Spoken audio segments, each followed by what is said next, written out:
Well, good morning. It's an early, cool morning here in Texas. And when I say cool, it's in the 50s. We consider that cool down here.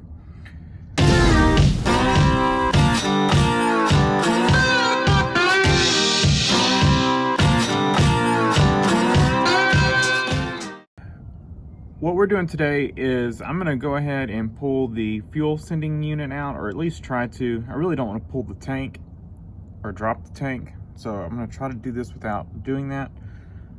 It's possible I might can pull the mat back if I need to and pull it up through the hole in the floor. I don't know, but I'm hoping I can maybe take a look at it and pull it out as far as I can and see if I can tell what the issue is. See if it might just be stuck, or if it's bad. I don't know, and I want to try to figure it out. I've tested this wire by unhooking it, then grounding it, and the gauge on the dash, travels full to empty like it should. So we know the gauge is good, we know the wire is good. It's got to be the sending unit. I've cleared off the rust that was sitting on top of the tank from the floor. Every time I drive this thing, it shakes rust loose from the floor, and little pieces of the truck are gone every time I drive it. So cleared all that out to make sure we don't get anything in the tank, and I started taking a screw out. I took the thing off, and then I was like, well, I need to let's go ahead and video this. I wasn't sure if I was or not, but I don't know if y'all find this interesting, but if you're watching this, I guess you do. So I'm going to take the rest of those screws out, and we'll see what we can see. All right, let's see. Maybe it'll get this thing out. I thought it was going to be one of those long tube sending units, that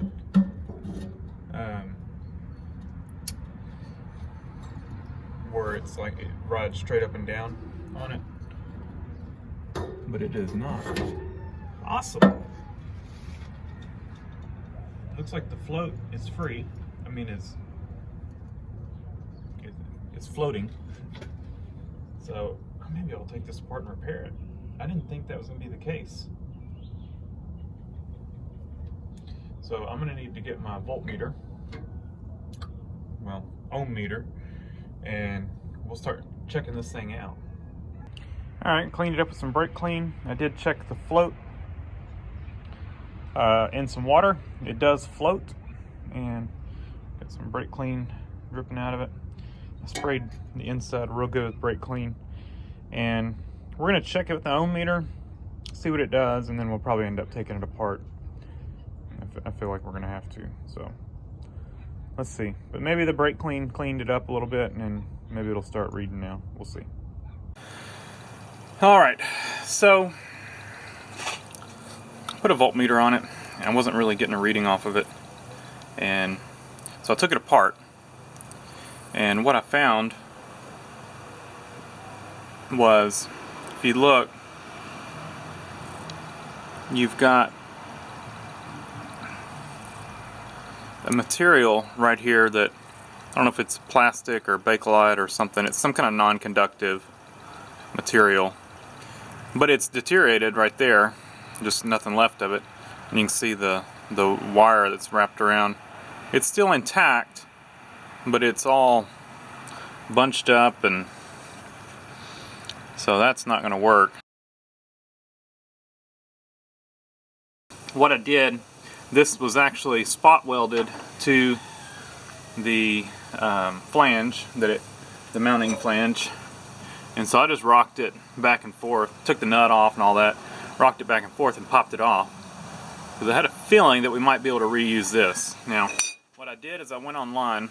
I couldn't get a good reading off this to tell what the ohms should be, and I did get a part number off of it, 268613-C91, and what I found with that was that the only place I could find this thing, it was $200. So I'm not paying $200 for a fuel sending unit. So what I did is I just did tons of research, and from what I can find, it looks like this thing is should read somewhere between 10 and 80 ohms, you know. So that's what I went by, and what I found was this on Amazon. It was like $22, and this is a universal one. It has a 5-bolt flange mounting. It says for Jeep tanks. From what I could tell, Jeep looked like they had the same ohm readings, and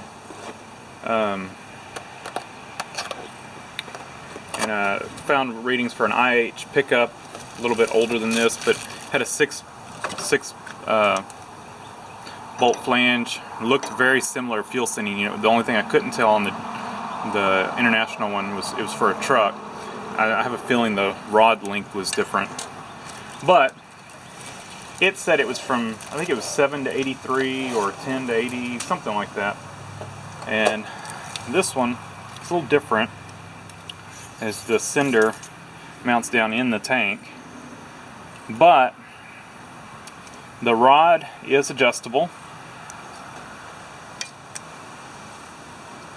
and this one is 0 to 90 ohms, and I think we can make that work. Worst case scenario, we'll put a resistor in there and, you know, get it between 10 and 80, but we're going to try it just like this and see what it reads. I'm going to hook it up and we'll test it out like it is and see what the gauge reads, and if we need to put like a 10 ohm resistor in there, we can do that. And it looks pretty good quality. I'm assuming it's probably made in China. It has good reviews, and you can get this sender in different ohm readings. So if you've got something else you need it to fit, chances are it may come with that, or it may come in that reading. And it also looks like this flange, this is not tack welded to this. So I think what my plan is, once we make sure this thing will work, is actually take it apart and mount it to this one. And I think that'll work well. So that's what we're going to try to do, because I was able to rotate this.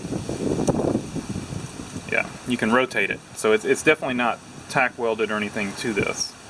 We should be able to take it apart and mount it on here, and we'll make ourselves a $22 sending unit for this thing. Not bad. So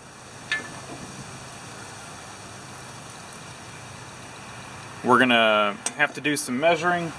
We'll probably need to measure how deep this tank is. They've got some instructions on how to set this thing up. So let me grab a tape measure, and I'll come back and we'll go through the instructions on how to set this thing up. We can measure the tank from the outside. We don't have to get there and measure on the inside. This should be close enough. Just measure on the outside. Alright, so if we measure outside to outside, we're just a hair under 15. So if we fudge it just a little bit to give to account for the thickness of the tank, we're close to 14.5. And if you go by here, they go in 1/2 inch increments, or, well, yeah. So if we go by 14.5, length A, which is the float arm to the center of the nut or whatever this for the float, should be 9 1/4 inches, and the length from here to here, from the flange to the pivot, should be 7 3/8. So I'm going to go ahead and set all that up. There's no need to show. You've got some adjustments here to adjust this from here to here. But before we do all this, I'm jumping ahead. I'm going to go ahead and hook all this up, and we're going to check the gauge. Okay, hooked it up, and it immediately pegged over to full. and I came over here and looked, and it was on the empty spot, and it was staying full, and I kept messing with it. Finally I got it to jump over back to empty, and I didn't have wires hooked up. I just had the one wire just resting in here, and then the ground, it was sitting on the ground eyelet. So just kind of put the gauge wire kind of pinned in here, and just kind of a quick, easy way to hook it up, which I'm glad I did, because I kept messing with it, you know, back and forth, trying to get the gauge to do something, and eventually I got it to drop off again, and then it seemed like it was working backwards for a minute, and so I was sitting here thinking, I was like, okay, well, if it's working backwards, you know, can I rotate this around to where it would operate backwards? You know, basically flip this over upside down and make it work backwards. And then I saw a little bit of smoke coming out of here, so I quickly unhooked it, and then I checked, and I've got positive coming out of here.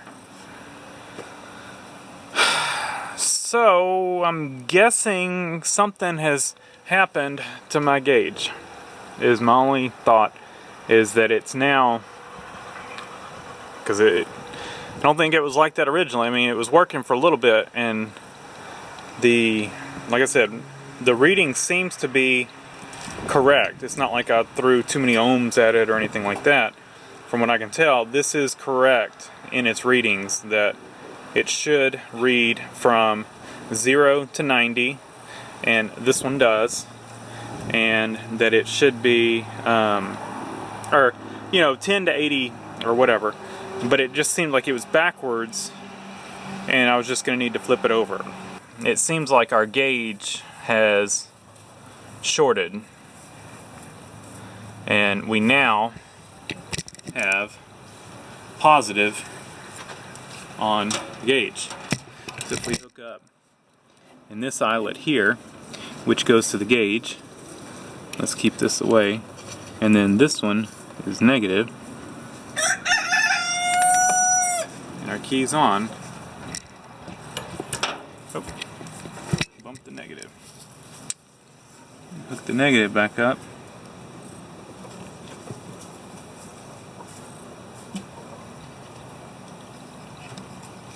.18 volts. So something has happened with our gauge. Need to look at the orientation on this again, because it is offset. These two holes are not the same spacing as these, so I need to see how that mounts in the tank. I'll probably take a line and mark it pointing that way. Let's see what my son needs. So took the nut off, and you can see it's a shouldered hole, and the hole in this plate was too small, so a little work with the Dremel, and we made a little shouldered hole. I marked which way was the front, so we can line up for that to go to the front. So we've got that right, and now we can go ahead and put the gasket and everything back on here, and we'll mount it to this thing. I have not done the adjustments here yet. We still need to do that. And there's our sending unit. It's all mounted, and so this will not spin. It's clocked in this housing, and it's clocked. I mean, it won't spin. It's tightened down, and all we got to do now is finish the adjustments on it as far as measuring, and then we can bolt it up. And $20, $22, and then we're gonna have to buy a gauge as well. So not bad. Thought I was done with the adjustments. Then I got to thinking about this. So we measured the tank to be about 14 and a half inches from here down to the bottom. Here's our problem though.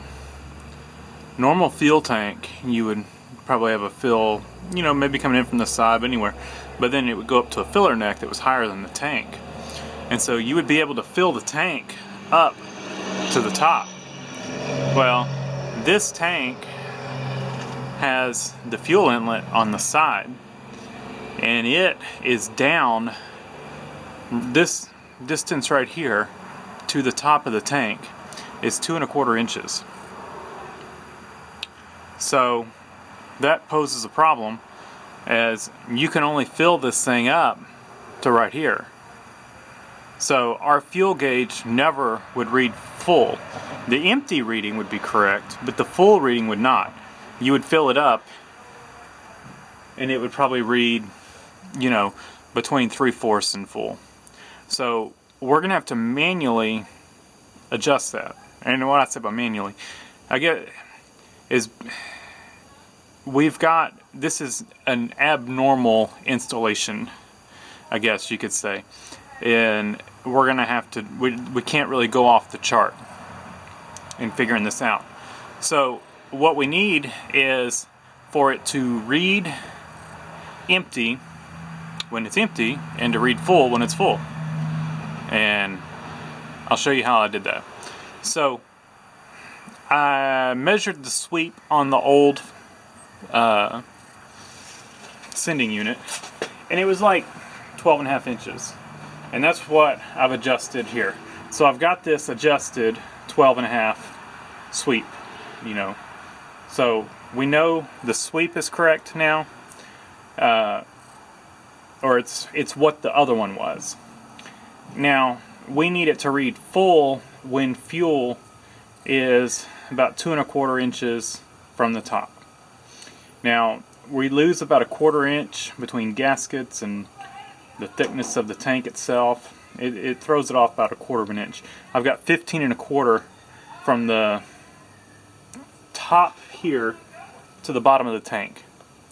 So if we count for that, we take something, we come over here, this is straight, we measure over to the bottom of the float.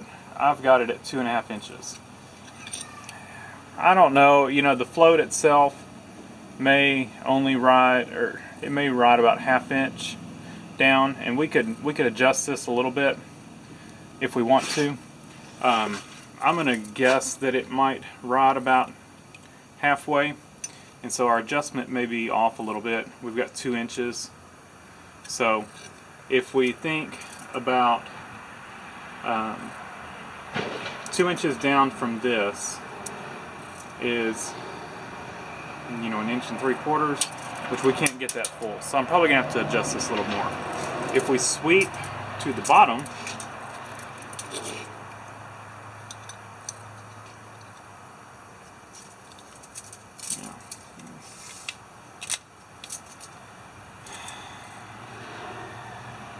we've got 14 1/2 to the center of the tank. So, like I said, 12 1/2 sweep.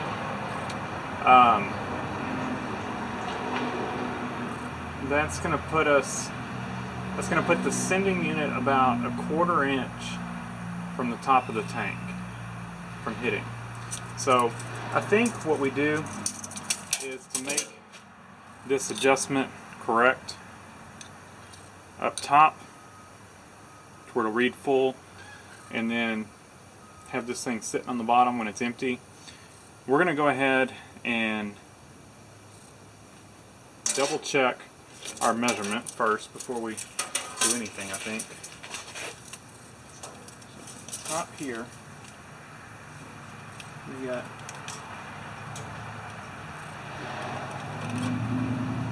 15 1/4 exactly. Alright. 15 1/4 to here. So we're good there. I think I'm going to, that's 15 1/4. What is it to the top of, let's just do this again.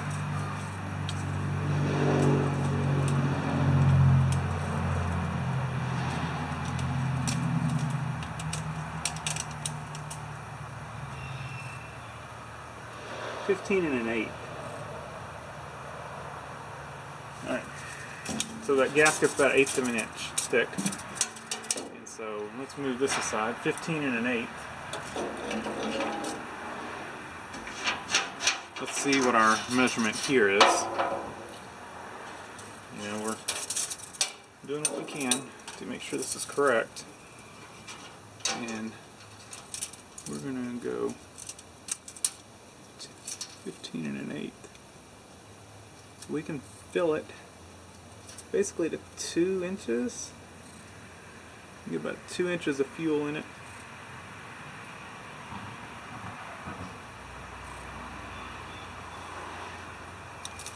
Alright, so if we put 2 inches of fuel in it, and we've got the adjustment at 2 inches, that's going to be 1 7/8. Well, wait, 2 1/8 down from the sending unit would be full. 2 1/8 would be exactly, pretty much as much fuel that's to the bottom of the threads. 2 1/8. Alright, and we're going to go with the fact that we assume that the sending unit will be in about